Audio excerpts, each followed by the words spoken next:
Good evening once again. I'm Chris Jansing in for Stephanie Ruhle. We begin tonight with that explosive new audio of House Republican leader Kevin McCarthy recorded in the days after January 6th and the promise of even more audio to come.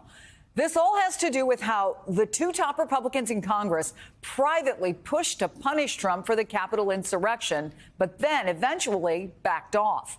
The revelations are in a new book called This Will Not Pass: Trump, Biden, and the Battle for America's Future by New York Times reporters Alexander Burns and Jonathan Martin. NBC News has obtained a copy of that book, which says that after the riot on January 10th, 2021, House Republican leader Kevin McCarthy held a phone call with other Republican members, including Liz Cheney, and discussed asking Trump to step down. Quote, he envisioned telling Trump of an impeachment resolution. I think that it will pass, and it would be my recommendation you should resign. I've had it with this guy, McCarthy said near the end of the call.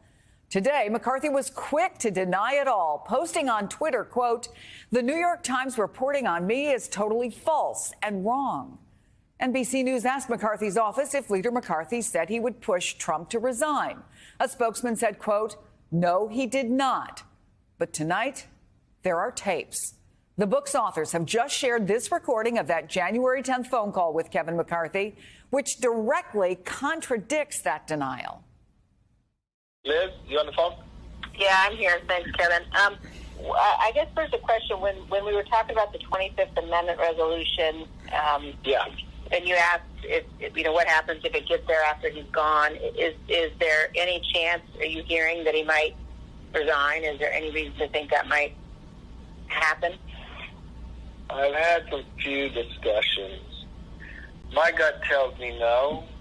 I'm seriously thinking of having that conversation with him tonight. I haven't talked to him in a couple days. From what I know of him, I mean, you guys all know him too. Do you think he'd ever back away? But what I think I'm going to do is I'm going to call him. This is what I think. No, it'll pass the House. I think there's a chance it'll pass the Senate even when he's gone.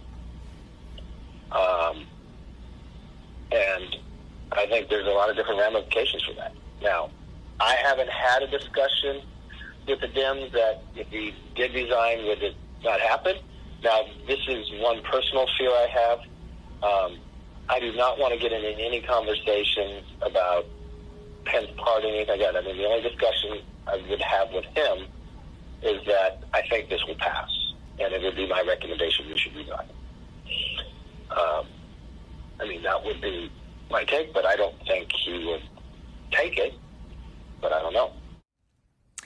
And the reporters who wrote the book told Rachel Maddow there is a lot more audio out there.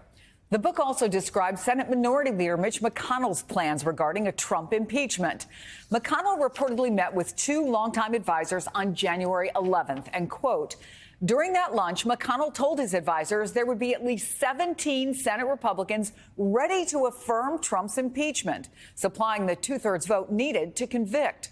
Trump's role on January 6th, McConnell said, was clearly impeachable. He suggested that he would be among the Republicans who would vote for conviction. If this isn't impeachable, I don't know what is, he said. Senator McConnell's office declined to comment on this report. Meanwhile, NBC News reports Donald Trump Jr., eldest son of former President Trump, is expected to meet with the January 6th committee in the coming days. The panel did not issue a subpoena for the president's son. And a source tells NBC the final date has not been scheduled, but it will not be this week.